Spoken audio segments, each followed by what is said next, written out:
ओम भास्कराय नमः। हरे कृष्ण। आप सभी का दिन शुभ हो। प्रिय श्रोताओं, ज्येष्ठ मास की ये पुण्य कथा यात्रा आज अपने 8वें दिवस में प्रवेश कर रही है।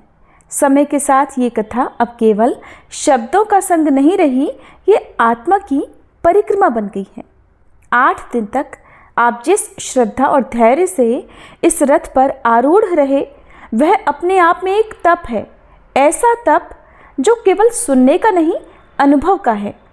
प्रत्येक अध्याय में ईश्वर स्वयं हमारे भीतर उतरते हैं, कभी किसी पात्र के रूप में, कभी किसी संदेश के माध्यम से।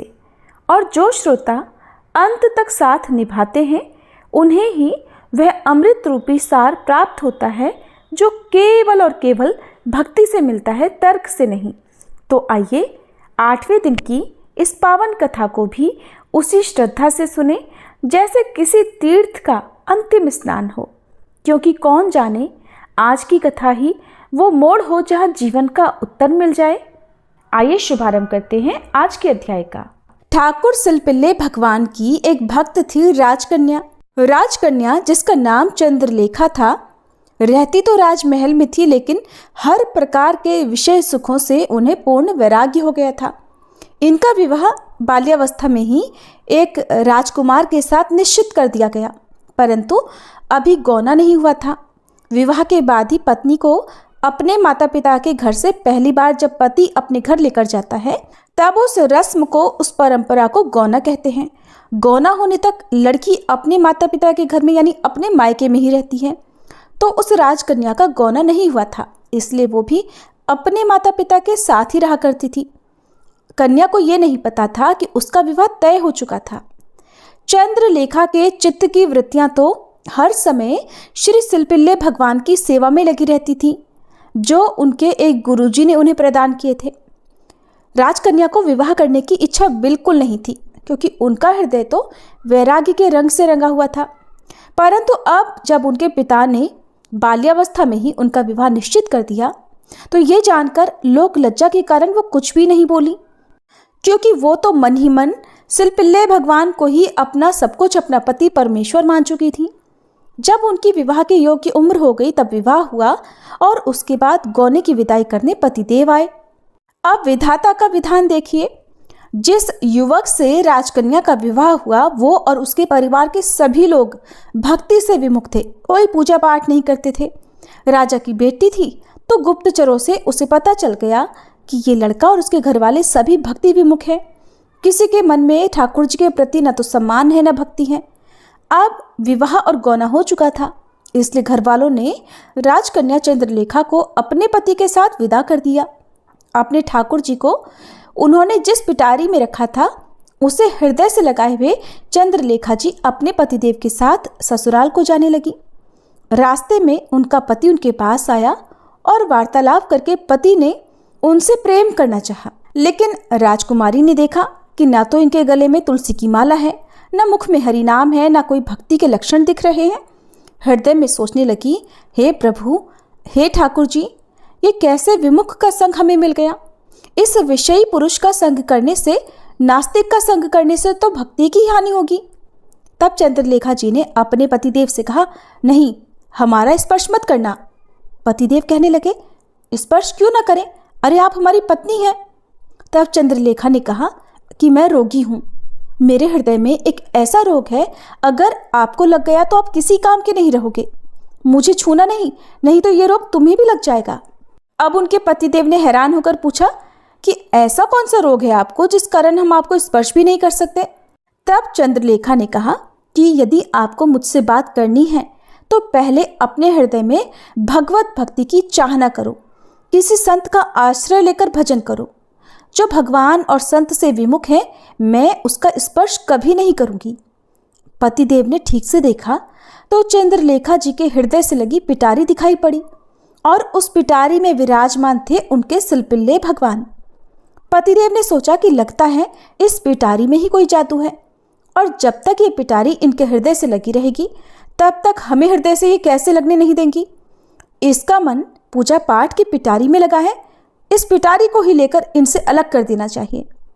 यात्रा के दौरान इधर थकान हो गई थी, चंद्रलेखा जी को थकान के मारे थोड़ी देर निद्रा आ गई और अवसर पाकर उनके पतिदेव ने उस पिटारी को चुराकर नदी में फेंक दिया। चंद्रलेखा जब नींद से जागी तो जागने पर सबसे पहले उन्होंने ठाकुर जी को देखा तो ठाकुर जी तो पिटारी सहित गायब थे। बहुत ढूंढा, इधर उधर सारे कोनों में, रास्तों में, सब तरफ ढूंढा, लेकिन सिलपिल्ले भगवान कहीं नहीं मिले।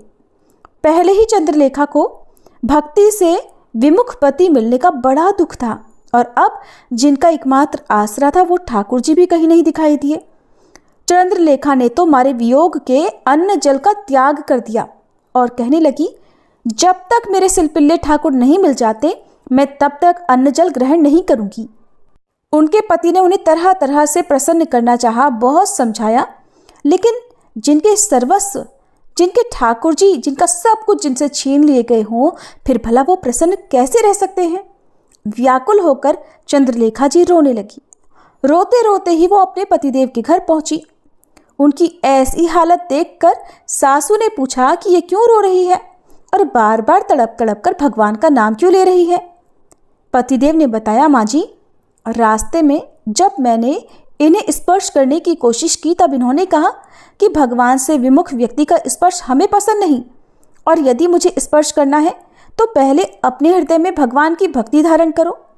मैंने सोचा कि इसने जो भगवान की पिटारी अपने हृदय से लगा रखी है यही इस मुसीबत की जड़ है और मैंने अवसर पाकर उस पिटारी को नदी में फेंक दिया और ये सोचा कि अब मेरी पत्नी मुझसे प्रेमपूर्ण बातें करेगी, लेकिन हुआ बिल्कुल उल्टा। तब चंद्रलेखा की सास ने कहा कि बहुरानी, हम तुम्हारे लिए अच्छे नए ठाकुर बनवा देंगे, जैसे तुम्हें चाहिए बिल्कुल वैसे ही बनवा देंगे। परंतु चंद्रलेखा ने कहा कि नहीं, मुझे तो बस मेरे सिलपिल्ले ठाकुर ही चाहिए जिनकी मैं सेवा किया करती थी।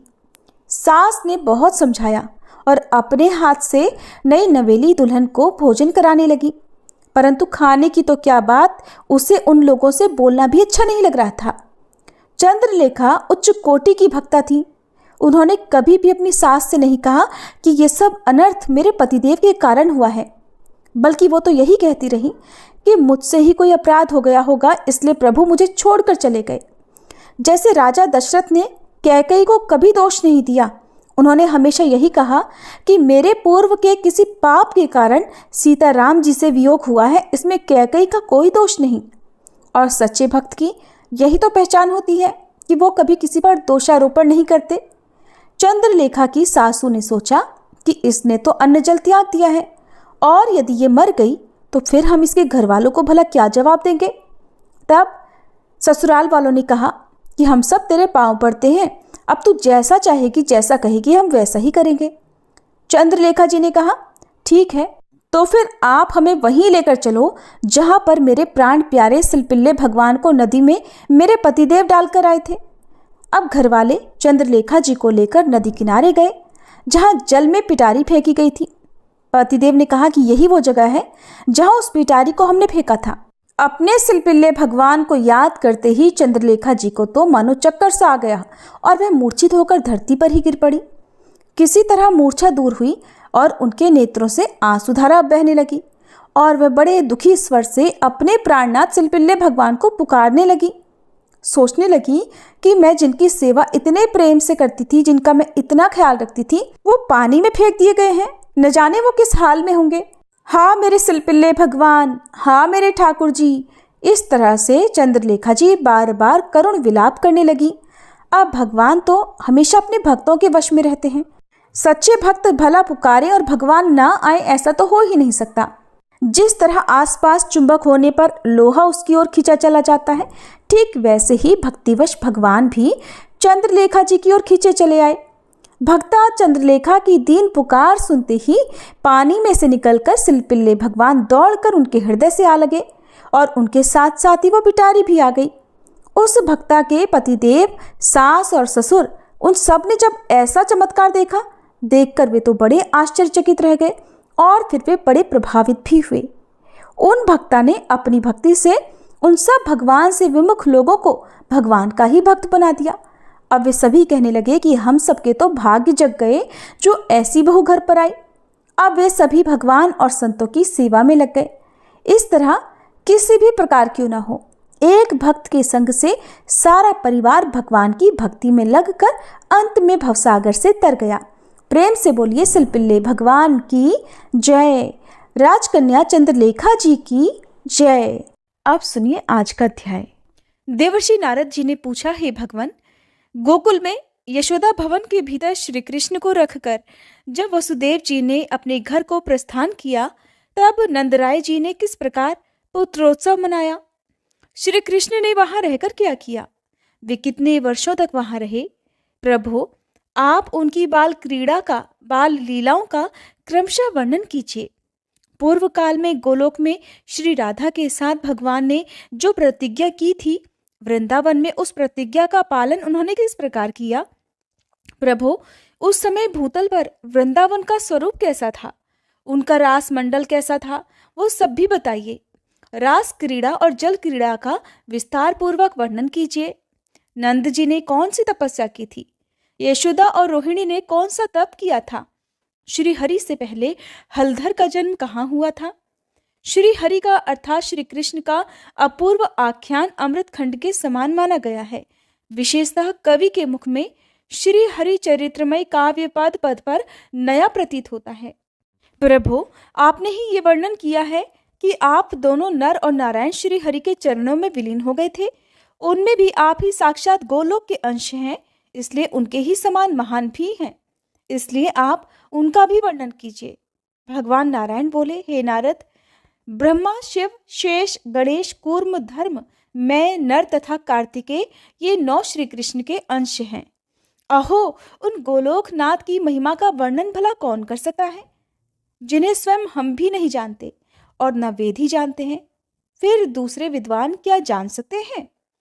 शूकर, वामन, कल्की, बुद्ध, कपिल और मत्स्य ये भी श्री कृष्ण के अंश हैं, और अन्य कितने ही अवतार हैं जो श्री कृष्ण की कला मात्र हैं।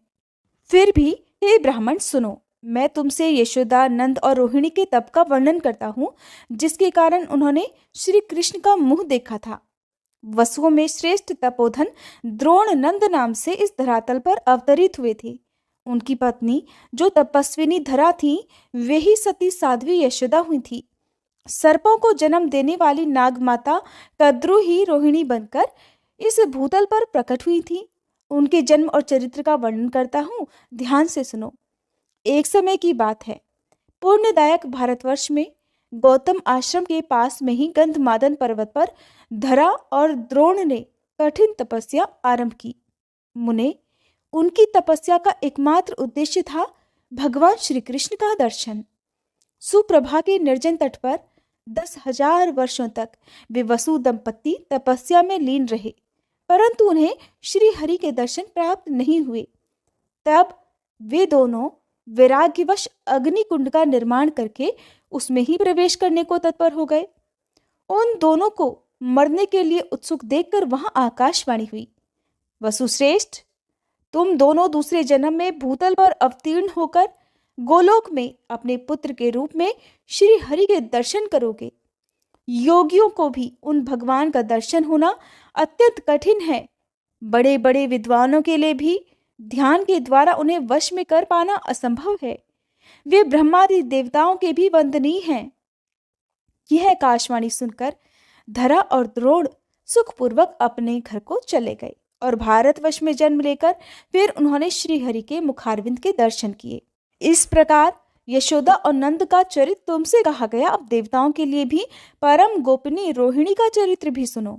एक समय देव माता अदिति ने ऋतुमती होने पर समस्त श्रृंगारों से सुसज्जित होकर अपने पतिदेव श्री कश्यप जी से मिलना चाहा। उस समय कश्यप जी अपनी दूसरी पत्नी सर्प माता कद्रु के पास थे। कश्यप जी के आने में देर होने पर अदिति को बहुत दुख हुआ। उन्होंने कद्रु को श्राप दे डाला कि वे स्वर्गलोक को त्याग कर मनुष्य योनि को प्राप्त हो जाएं। इस बात को सुनकर कद्रु ने भी अदिति को श्राप दे डाला कि वे भी जरायुक्त होकर मर्त्यलोक में मानव योनि में जाएं।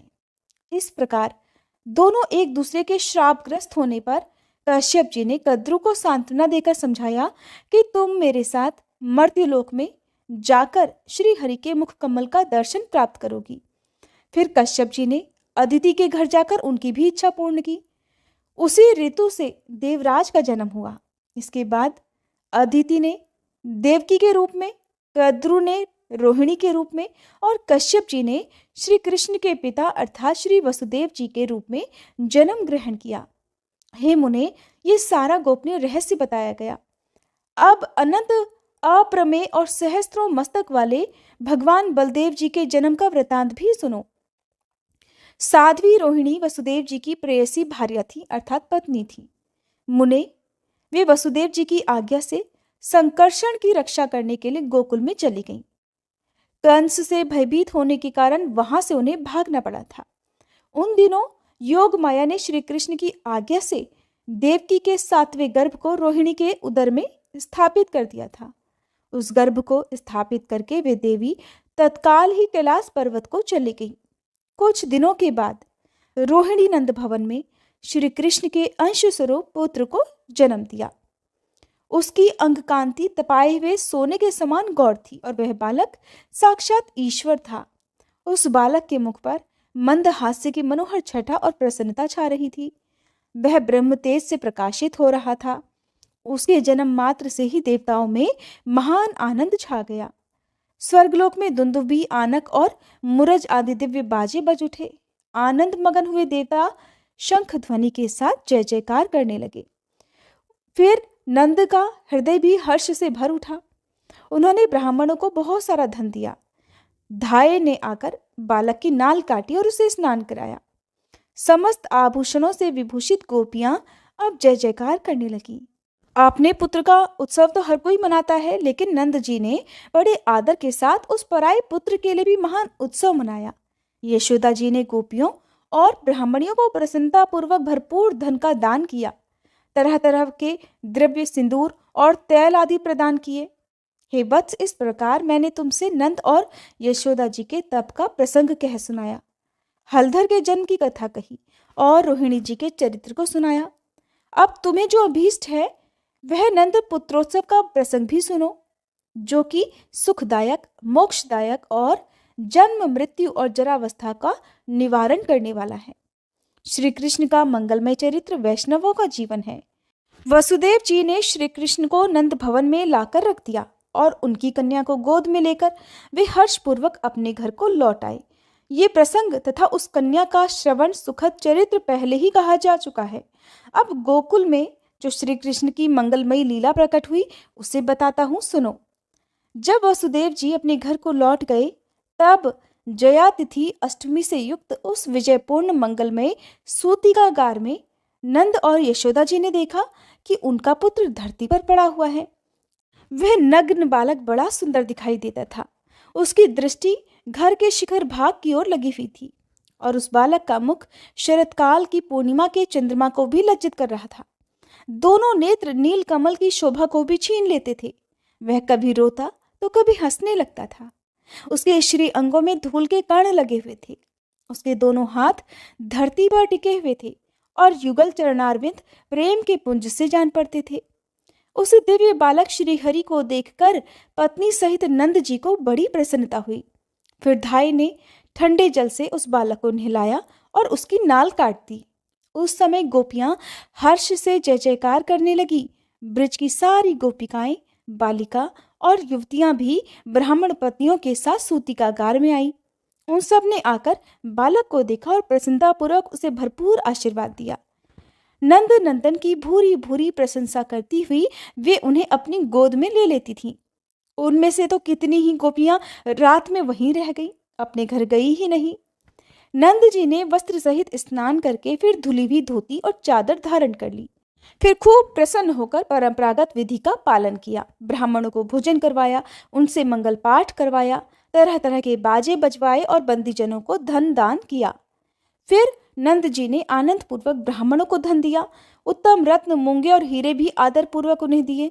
मुने, तिलों के 7 पर्वत, सोने के 100 ढेर, चांदी, धान्य की पर्वतम राशि, वस्त्र, सहस्त्रों मनोरम गौवें, दूध, दही, शक्कर, माखन, घी, मधु, मिठाई, लड्डू, स्वादिष्ट मोदक, सब प्रकार की खेती से भरी पूरी भूमि, वायु के समान वेगशाली घोड़े, पान और तेल, इन सब का दान करके नंद जी बड़े प्रसन्न हुए।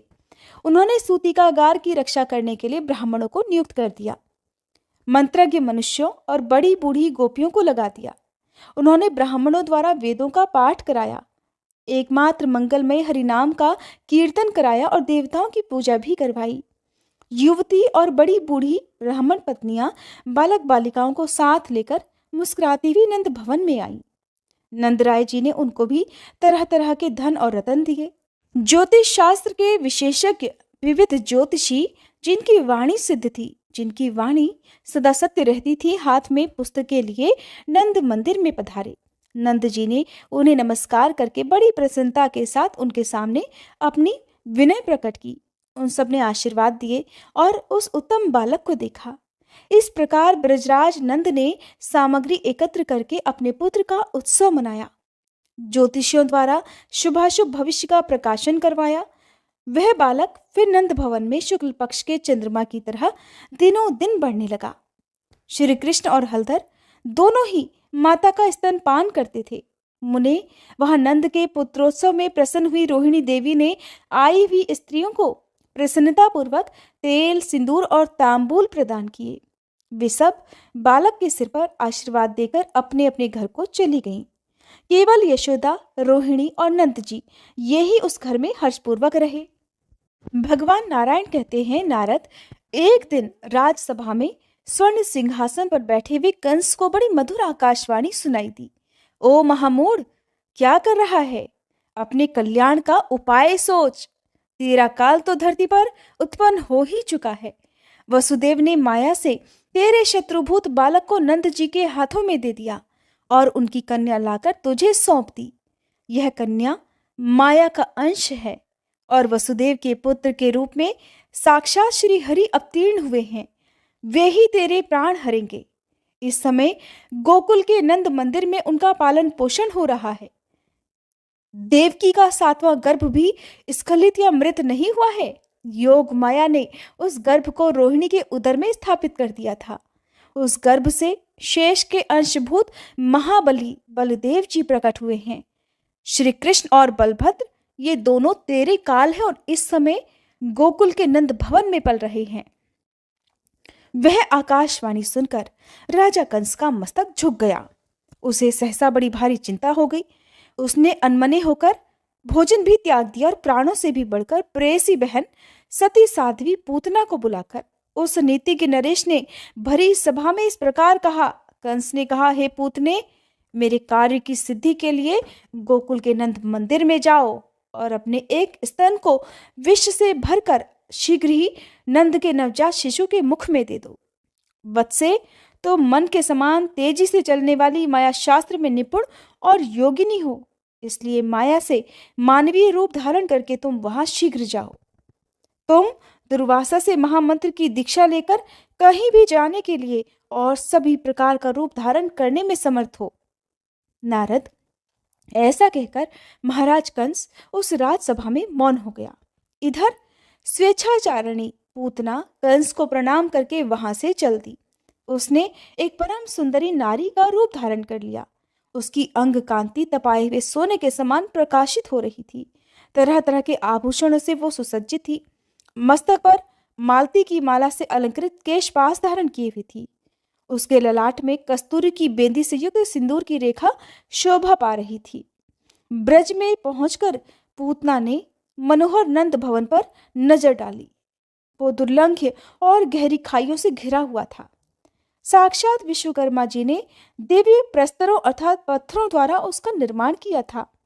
इंद्रनील, मरकत और पद्मराग मणियों से उस भवन की शोभा बड़ी ही दिव्य हो रही थी। सोने के दिव्य कलश और चित्रित शुभ शिखर उस नंद मंदिर की शोभा बढ़ाते थे। मोती, माणिक्य, पारस मणि और रत्न आदि वैभवों से घिरे हुए उस भवन में स्वर्णमय पात्र और घड़े बड़ी भारी संख्या में दिखाई दे रहे थे। करोड़ों गौवें उस भवन के द्वार की शोभा बढ़ा रही थी। लाखों ऐसे गोप किंकर वहां पर विद्यमान थे जिनका भरण पोषण नंद भवन से ही होता था। तरह तरह के कार्यों में लगी हुई सुंदर दासियां उस भवन की शोभा बढ़ा रही थी। सुंदरी पूतना ने अत्यंत मनोहर वेश धारण करके मंद मुस्कान की छटा बिखेरते हुए आप नंद मंदिर में प्रवेश किया। उसे महल में प्रवेश करती देखकर वहां की गोपियों ने उसका बड़ा आदर किया। वे सोचने लगी, कहीं ये कमलालया लक्ष्मी या फिर साक्षात दुर्गा जी ही तो नहीं है, जो साक्षात श्री कृष्ण के दर्शन करने के लिए यहाँ पधारी है। गोपियों और गोपों ने उसे प्रणाम किया और कुशल समाचार पूछा। उसे बैठने के लिए सिंहासन दिया, पैर धोने के लिए जल अर्पित किया और पूतना ने भी सभी गोप बालकों का कुशल मंगल पूछा। फिर वह सुंदरी मुस्कुराती हुई सिंहासन पर बैठ गई। उसने बड़े आदर के साथ गोपियों का दिया हुआ पाद्य जल ग्रहण किया। तब सभी गोपियों ने पूछा, स्वामिनी तुम कौन हो? इस समय तुम कहाँ रहती हो? तुम्हारा नाम क्या है और यहाँ पर आने का तुम्हारा कारण क्या है, ये तो बताओ। उन गोपियों की बातें सुनकर वह भी मनोहर वाणी में उनसे बोली, मैं मथुरा की रहने वाली गोपी हूँ। इस समय एक ब्राह्मण की पत्नी हूँ। मैंने संदेशवाह के मुख से ये मंगल सूचक संवाद सुना है कि वृद्धावस्था में नंदराय जी के यहाँ महान पुत्र का जन्म हुआ है। ये ही सुनकर मैं उस पुत्र को देखने और उसे अभीष्ट आशीर्वाद देने के लिए यहाँ आ गई हूँ। अब तुम लोग नंद नंदन को यहाँ ले आओ, मैं उसे देखूंगी और आशीर्वाद देकर चली जाऊंगी। ब्राह्मणी का ये वचन सुनकर यशोदा जी का हृदय हर्ष से खिल उठा। उन्होंने बेटे से प्रणाम कराकर उसे उस ब्राह्मणी की गोद में दे दिया। बालक को गोद में लेकर उस सती साध्वी पुण्यवती पूतना ने बार बार उसका मुख चूमा और सुखपूर्वक बैठकर उस नन्हे से शिशु के मुख में अपना स्तन दे दिया। साथ ही वह बोली, हे गोप सुंदरी, तुम्हारा ये सुंदर बालक तो अत्यंत अद्भुत है। ये गुणों में साक्षात भगवान नारायण के समान है। श्री कृष्ण अब उस विषैले स्तन को पीकर उसकी छाती पर बैठे बैठे हंसने लगे। उन्होंने उस विष मिले हुए दूध को अमृत के समान मानकर पूतना के प्राणों के साथ ही पी लिया। साध्वी पूतना ने अपने प्राणों के साथ ही देखते उस बालक को त्याग दिया। मुने वह प्राणों को त्याग कर धरती पर गिर पड़ी। उसका आकार और मुख अब बड़े विकराल दिखाई देने लगे। वह मुंह के बल पड़ी हुई थी। फिर वह शीघ्र ही रत्नसार निर्मित दिव्य रथ पर आरूढ़ होकर चली गई। उस विमान को लाखों मनोहर दिव्य और श्रेष्ठ पार्षद सभी ओर से घेर कर बैठे हुए थे। उनके हाथों में लाखों चवर ढुल रहे थे। लाखों दिव्य दर्पण उस दिव्य रथ की शोभा बढ़ा रहे थे। उसमें तरह तरह के चित्र विचित्र मनोहर रत्नमय कलश शोभा दे रहे थे। उस रथ में 100 पहिए लगे थे। वह सुंदर विमान रत्नों के तेज से प्रकाशित हो रहा था। उस अद्भुत दृश्य को देखकर गोप और गोपिकाएं हैरान हो गई। कंस भी वे सारा समाचार सुनकर बड़ा हैरान हुआ। मुने यशोदा मैया अपने बालक को गोद में उठाकर अब उसे दूध पान कराने लगी। उन्होंने ब्राह्मणों के द्वारा बालक के कल्याण के लिए फिर मंगल पाठ करवाया। फिर नंदराय जी ने भी बड़े आनंद से पूतना की देह का दाह संस्कार करवाया। उस समय उसकी चिता से चंदन, अगरू और कस्तूरी के समान सुगंध निकल रही थी। नारद जी ने पूछा, भगवान, राक्षसी पूतना के रूप में वह कौन ऐसी पुण्यवती सती थी जिसने श्रीहरि को अपना स्तन पिलाया? किस पुण्य से भगवान के दर्शन करके वह उनके ही परम धाम को चली गई? नारायण बोले, देवर्षे, राजा बलि के यज्ञ में बामन का मनोहर रूप देखकर बलि की कन्या रतनमाला ने उनके प्रति पुत्र स्नेह प्रकट किया था। उसने मन ही मन ये संकल्प किया कि अगर इस पुत्र के समान मेरा पुत्र होता तो मैं उसके मुख में अपना स्तन देकर उसे अपने सीने पर लगा लेती। भगवान से उसका यह मनोरथ छिपा नहीं रहा। उन्होंने इस प्रकार जन्मांतर में उसका स्तन पान किया। भक्तों की इच्छा पूर्ण करने वाले उन कृपा निधान ने पूतना को माता की गति प्रदान की। मुने, राक्षसी पूतना ने श्री कृष्ण को विष लगाया हुआ स्तन देकर उस द्वेष भक्ति के द्वारा भी माता के समान ही गति प्राप्त कर ली। ऐसे परम दयालु भगवान श्री कृष्ण को छोड़कर मैं और किसका भजन करूं? विप्रवर, इस प्रकार मैंने तुमसे श्री कृष्ण के गुणों का वर्णन किया जो पद पद पर अत्यंत मधुर है। इसके अलावा भी जो श्री कृष्ण की मधुर लीलाएं हैं उनका तुम्हारे सामने वर्णन आरंभ करता हूँ। भगवान नारायण कहते हैं, नारद, एक दिन गोकुल में सती साध्वी नंदरानी यशोदा बालक को गोद में लिए घर के कामकाज में लगी हुई थी। उस समय गोकुल में बवंडर का रूप धारण करने वाला तृणावर्त आ रहा था। मन ही मन उसके आगमन की बात जानकर श्री हरि ने अपने शरीर का भार बढ़ा लिया। उस भार से पीड़ित होकर मैया यशोदा ने अपनी लाला को गोद से उतार दिया और खाट पर सुलाकर वे यमुना जी के किनारे चली गईं। इसी बीच में वह बवंडर रूपधारी असुर वहां आ पहुंचा और उस बालक को लेकर घुमाता हुआ 100 योजन ऊपर जा पहुंचा। उसने वृक्षों की डालियां तोड़ दी और इतनी धूल उड़ाई कि गोकुल में अंधेरा छा गया। उस मायावी असुर ने तत्काल ये सब उत्पात किया। फिर वह स्वयं भी श्रीहरि के भार से आक्रांत होकर वहीं पृथ्वी पर गिर पड़ा। श्रीहरि अर्थात श्री कृष्ण का स्पर्श प्राप्त करके वह असुर भी फिर भगवत धाम को चला गया। अपने कर्मों का नाश करके सुंदर दिव्य रथ पर आरूढ़ होकर वह गोलोक में जा पहुंचा। वह पांड्य देश का राजा था और दुर्वासा के श्राप से असुर हो गया था। श्री कृष्ण के चरणों का स्पर्श पाकर उसने गोलोक धाम में स्थान प्राप्त कर लिया। हे मुने, बवंडर का रूप समाप्त होने पर भय से विवल गोपियों ने जब खोज की, तब बालक को शैया पर ना देखकर सभी लोग शोक से व्याकुल होकर भय से अपनी अपनी छाती पीटने लगे। सब लोग बालक श्री कृष्ण को वहां ना पाकर बड़े चिंतित हो गए। कुछ लोग तो मूर्छित हो गए और कितने ही फूट फूट कर रोने लगे। खोजते खोजते उन्हें वह बालक ब्रिज के भीतर एक फुलवाड़ी में पड़ा हुआ दिखाई दिया। उसके सारे अंग धूल से धूसर हो गए थे। एक सरोवर के बाहरी तट पर जो पानी से भीगा हुआ था पड़ा हुआ वह बालक आकाश की ओर एकटक देखता और भय से कातर होकर बोलता था। नंद जी ने तुरंत ही उस बच्चे को उठाकर छाती से लगा लिया और उसका मुंह देख देखकर वे शोक से व्याकुल होकर रोने लगे। मैया यशोदा और रोहिणी भी शीघ्र ही उस बालक को देखकर रोने लगी और उसे गोद में लेकर बार बार उसका मुंह चूमने लगी। उन्होंने उस बालक को नहलाया, उसकी रक्षा के लिए मंगल पाठ करवाया। फिर यशोदा जी ने अपने लाला को स्तनपान करवाया। उसके बाद उनके मुख और नेत्रों में प्रसन्नता छाने लगी। नारद जी ने पूछा, भगवान, पांड्य देश के राजा को दुर्वासा जी ने श्राप क्यों दिया? आप इस प्राचीन इतिहास को भलीभांति विचार करके कहिए। तब भगवान नारायण बोले, एक बार पांड्य देश के प्रतापी राजा अपनी 1000 पत्नियों को साथ लेकर मनोहर निर्जन प्रदेश में गंधमादन पर्वत की नदी तीरस्थ पुष्प वाटिका में जाकर सुख से विहार करने लगे। एक दिन वे नदी में अपनी पत्नियों के साथ जल क्रीड़ा कर रहे थे। उस समय उन लोगों के वस्त्र अस्त व्यस्त थे। इसी बीच अपने हजारों शिष्यों को अपने साथ लेकर महामुनि दुर्वासा उधर से निकले। मतवाले सहस्त्राक्ष ने उनको देख लिया, पर न वे जल से निकले, न ही उन्हें प्रणाम किया, न वाणी से न हाथ के संकेत से ही कुछ कहा। इस निर्लज्जता और उद्दंडता को देखकर दुर्वासा जी ने उनको योग भ्रष्ट होकर भारत में लाख वर्षों तक असुर योनि में ही रहने का श्राप दे डाला और कहा कि इसके अनंतर श्री हरि के चरण कमल का स्पर्श प्राप्त होने पर ही असुर योनि से उद्धार होकर तुम्हें गोलोक की प्राप्ति होगी। और उनकी पत्नियों से भी कहा कि तुम लोग भारत में जाकर तरह तरह के स्थानों में राजाओं के घरों में जन्म धारण करके राजकन्या हो जाओगी। मुनि के श्राप को सुनकर सभी लोग हाहाकार कर उठे।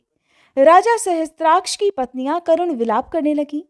अंत में राजा ने एक बड़े अग्निकुंड का निर्माण किया और इसमें श्री हरि के चरण कमलों का अपने हृदय में चिंतन करते हुए वे अपनी पत्नियों सहित उसमें प्रवेश कर गए।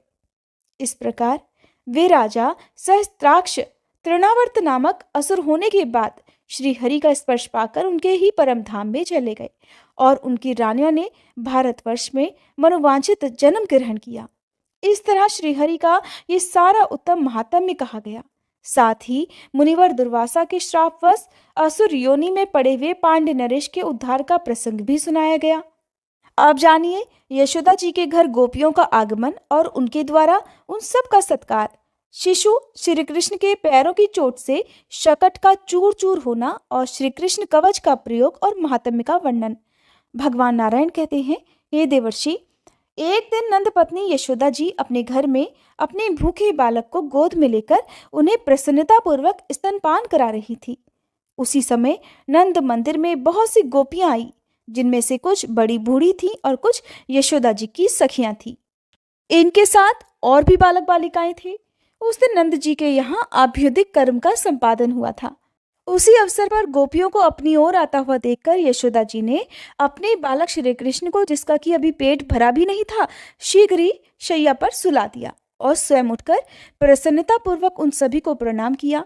इतना ही नहीं, बड़ी प्रसन्न हुई गोपी यशोदा ने उन सबको तेल, सिंदूर, पान, मिष्ठान, वस्त्र और आभूषण भी दिए।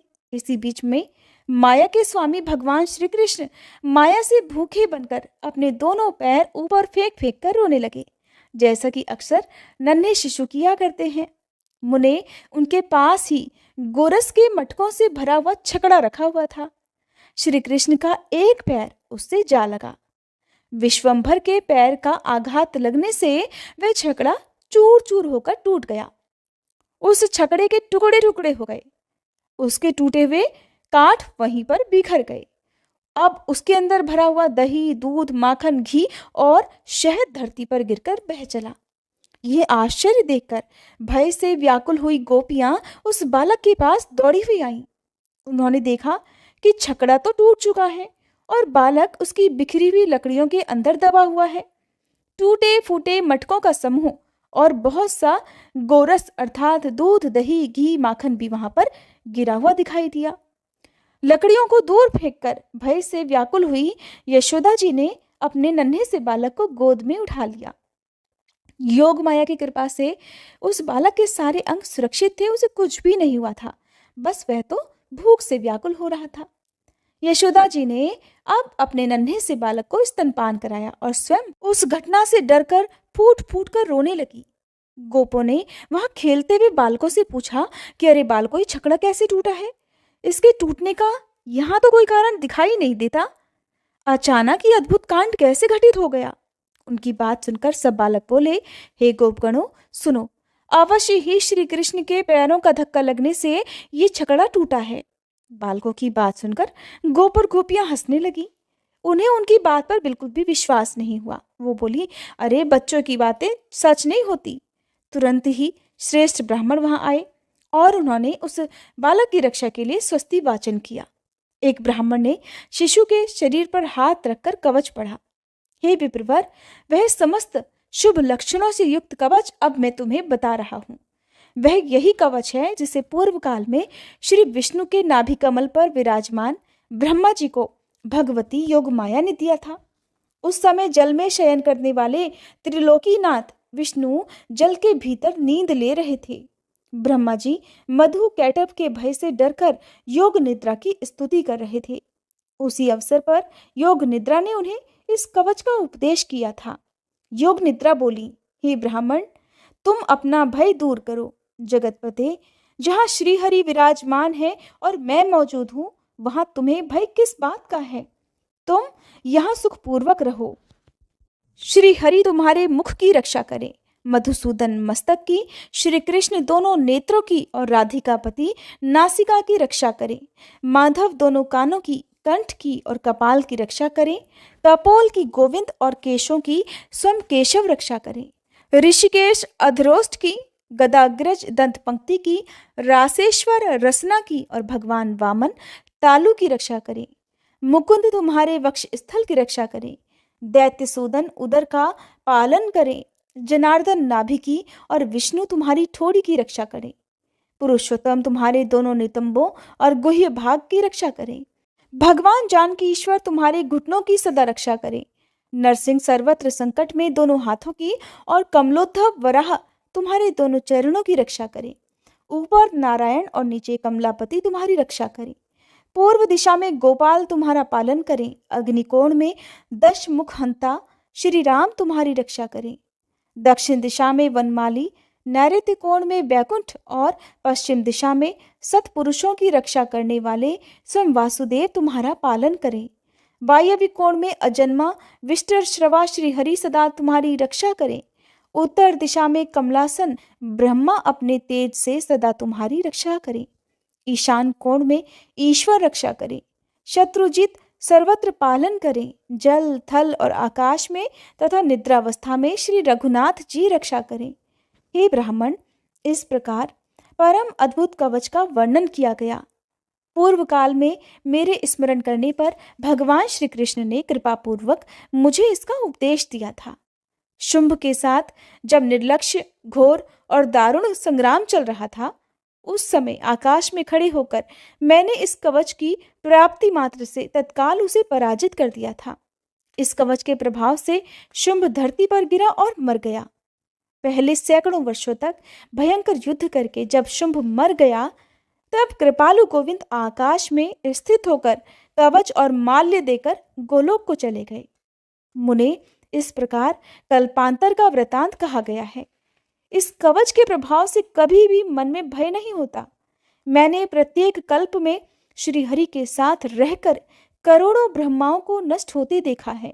ऐसा कह कवच देकर देवी योग निद्रा अंतर ध्यान हो गई और कमलोद्धव ब्रह्मा भगवान विष्णु के नाभिकमल में निशंक भाव से बैठे रहे। जो भी इस उत्तम कवच को सोने के यंत्र में मढ़ाकर अपने कंठ या दाहिनी बाह में बांधता है, उसकी बुद्धि सदा शुद्ध रहती है और उसे विष, अग्नि, सर्प और शत्रुओं से कभी कोई भय नहीं होता। जल, थल और अंतरिक्ष में तथा निद्रावस्था में भगवान सदा उसकी रक्षा करते हैं। ब्राह्मण ने नंद शिशु के कंठ में वही कवच बांध दिया। इस प्रकार साक्षात श्री हरि ने अपना ही कवच अपने ही कंठ में धारण कर लिया। मुने, श्री हरि के इस कवच का संपूर्ण प्रभाव बताया गया। भगवान अनंत हैं। वे अपनी महिमा से कभी अपने भक्तों को च्युत नहीं करते। उनके प्रभाव की कहीं कोई तुलना नहीं है। हरे कृष्णा। आज के अध्याय में बस इतना ही। इसके आगे की कथा आप सभी कल के अध्याय में सुनिएगा। अब सुनिए श्री कृष्ण चालीसा पाठ। बंशी शोभित कर मधुर, नील जलद तन श्याम, अरुण अधर जनु बिंबा फल, नयन कमल अभिराम, पूर्ण इंद्र अरविंद मुख, पीतांबर शुभ साज, जय मन मोहन मदन छवि, कृष्ण चंद्र महाराज। जय यदुनंदन जय जगवंदन, जय वसुदेव देवकी नंदन, जय यशोदासुत नंद दुलारे, जय प्रभु भक्तन के धृगतारे, जय नट नागर नाग नथैया, कृष्ण कन्हैया धेनु चरैया, पुनि नख पर प्रभु गिरिवर धारो, आओ दीनन कष्ट निवारो, वंशी मधुर अधर धरि तेरी, होवे पूर्ण मनोरथ मेरो,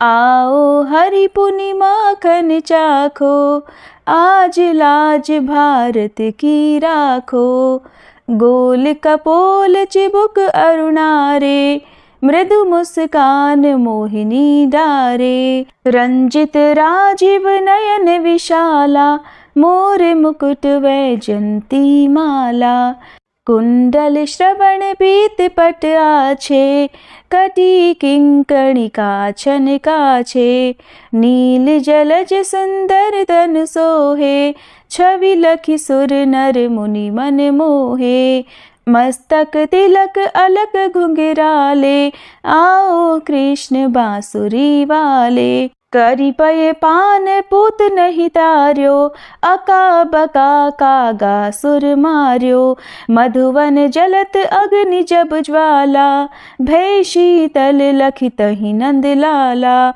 सुरपति जब ब्रज चढ़ियो रिसाई, मसूर धार वारी वर्षाई, लगत लगत ब्रज चहन बहायो, गोवर्धन नख धारी बचायो, लखि यशोदा मन भ्रम अधिकाई, मुख मह 14 भुवन दिखाई, दुष्ट कंस अति उधम मचायो, कोटि कमल जब फूल मंगायो, नाथी काली यही तब तुम लीन्हे, चरण चिन्ह दे निर्भय कीन्हे, करी गोपिन संग रास विलासा, सबकी पूरण करी अभिलाषा, केतिक महा असुर संग हार्यो, कंस ही केस पकड़ दे मार्यो, मात पिता की बंदी छुड़ाई, उगर सेन कह राज दिलाई, मही से मृतक छह सुत लायो, मातु देव की शोक मिटायो, भौमासुर मुर दैत्य संहारो, लाए षटदश सहस कुमारो।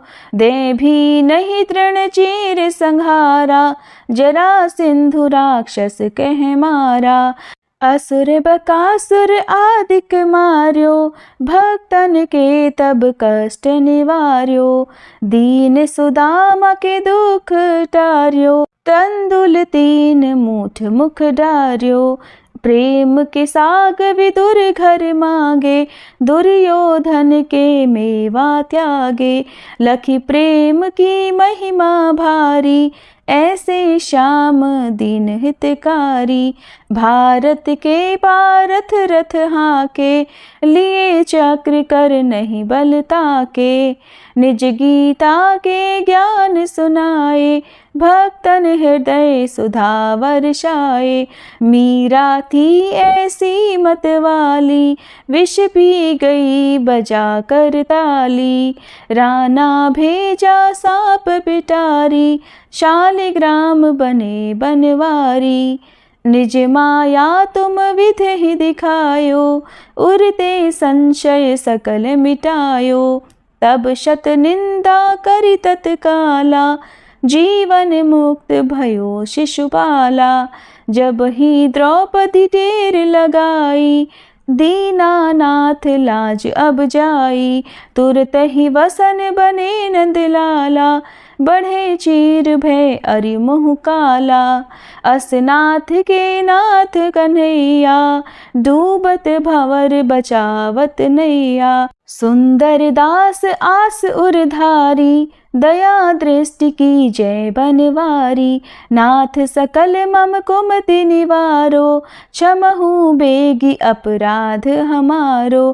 खोलो पट अब दर्शन दीजे, बोलो कृष्ण कन्हैया की जय। बोलो कृष्ण कन्हैया की जय, बोलो कृष्ण कन्हैया की जय। ये चालीसा कृष्ण का पाठ करे उरधारी, अष्ट सिद्धि नवनिधि फल लहे पदार्थ चारी। बोलो श्री कृष्ण भगवान की जय।